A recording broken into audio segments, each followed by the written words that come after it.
सकाळी बागेत गेले ना तर पहिलं काम करायचं, जे आदल्या दिवशीचे सुकलेले फुलं असतात ना, म्हणजे आदल्या दिवशी उमललेले ते बरेच फुलं एका दिवसात सुकतात.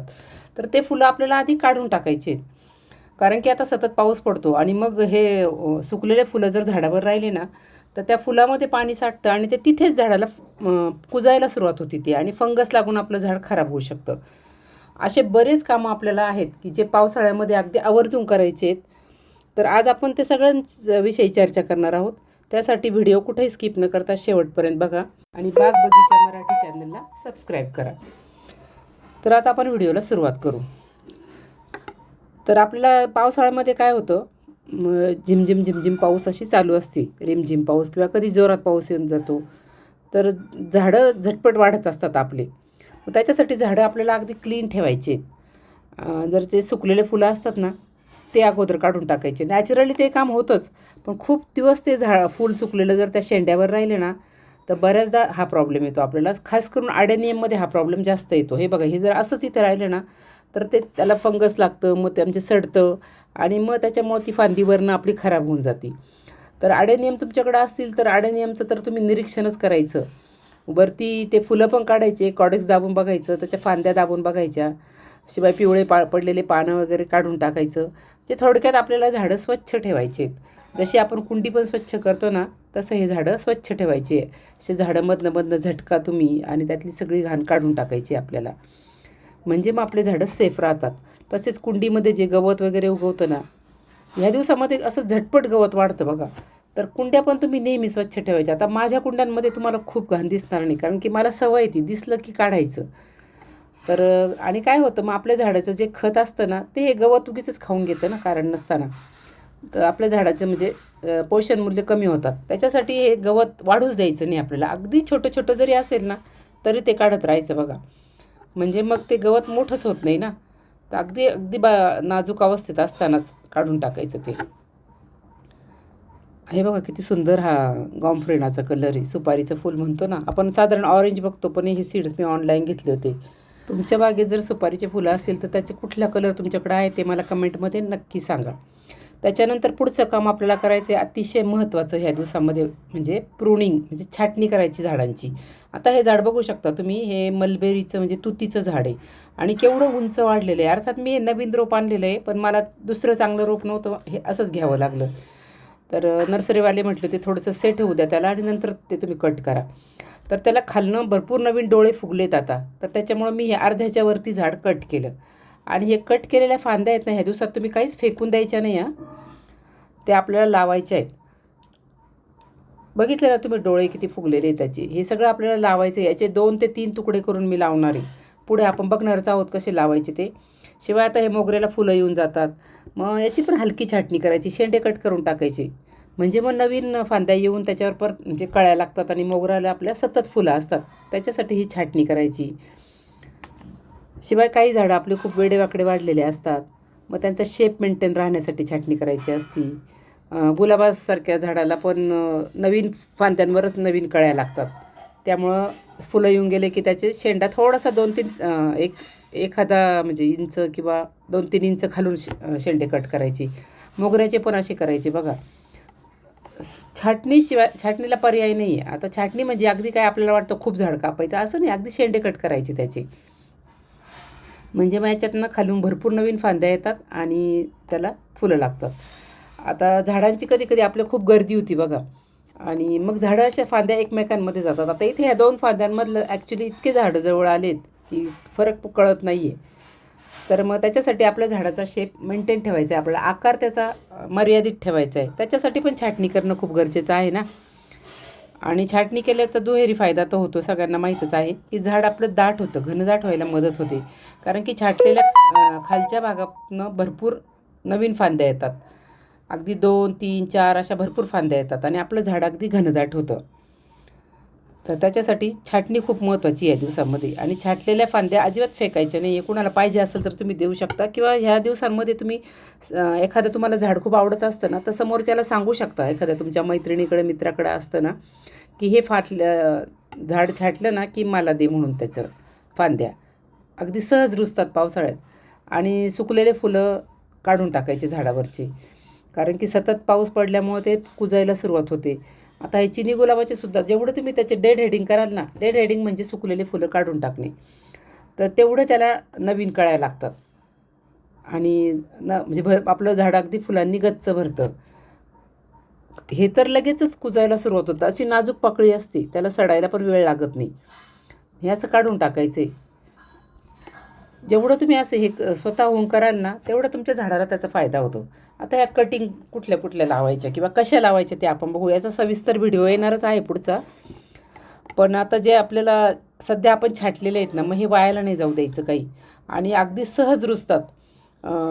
जास्वंदीचे माझा अनुभव आहे, शेंड्याकडचे कटिंग जर लावले ना तुम्ही, तर ते जास्त लवकर आपले फुटतात. त्याच्यासाठी काय करायचं, कुठल्याही झाडाचे पानं काढून टाकायची काडीची. जी फांदी आपण निवडली ना लावण्यासाठी, तिचे खालचे पानं, कारण मातीमध्ये गेले ना की ते सडून आणि आपलं कटिंग खराब होण्याची शक्यता असते.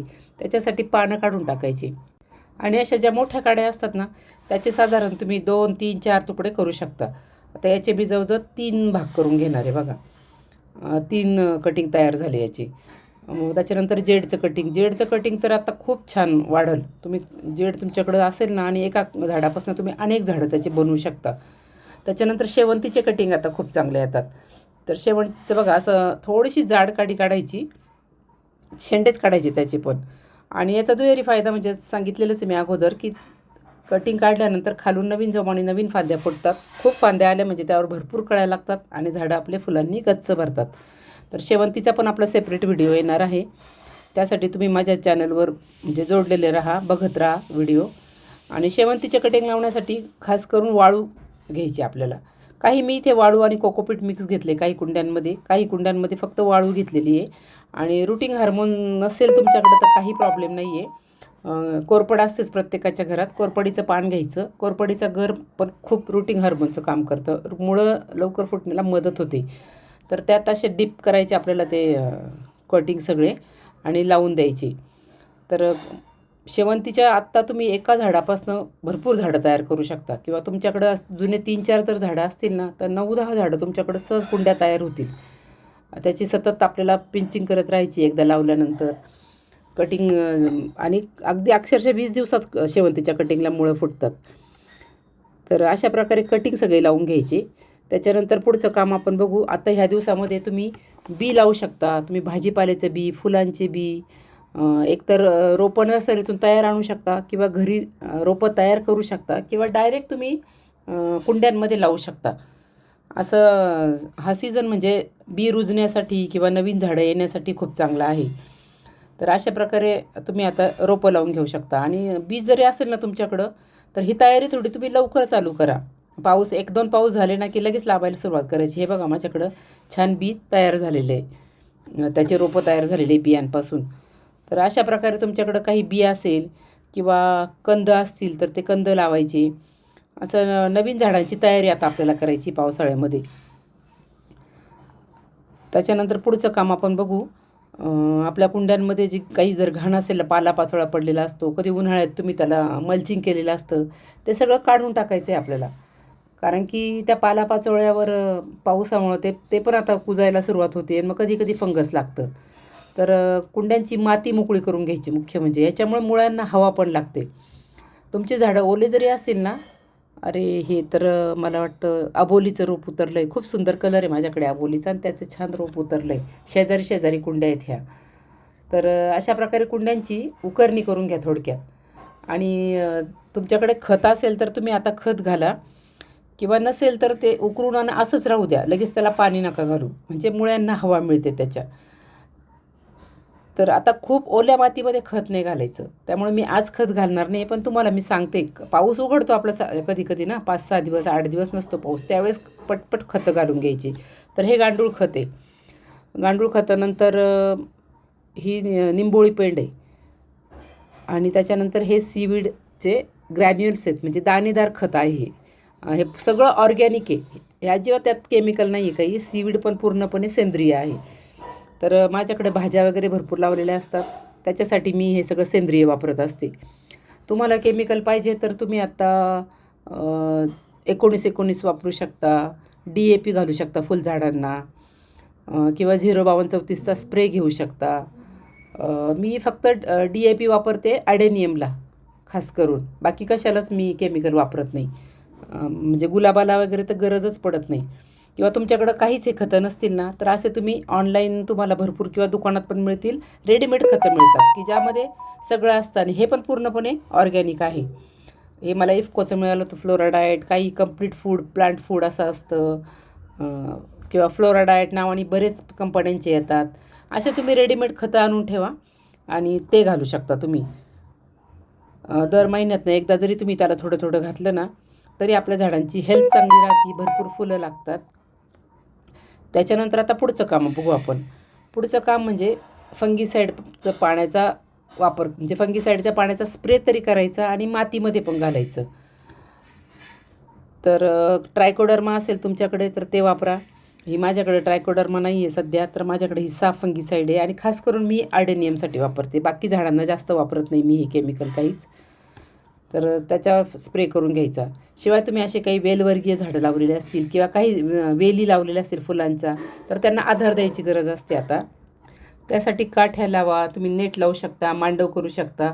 ह्या सगळ्या गोष्टी वेळेवर जर केल्या ना, तर म्हणजे तुमचे वेल वरती चढतील आणि म्हणजे लवकर त्याला फळं लागायला सुरुवात होती. नाही तर ते जमिनीवर पडून काय होतं, खराब होतात आपले झाडांचे पानं किंवा वेली खराब होतात. त्याच्यासाठी त्याला आधार देणं खूप गरजेचं आहे.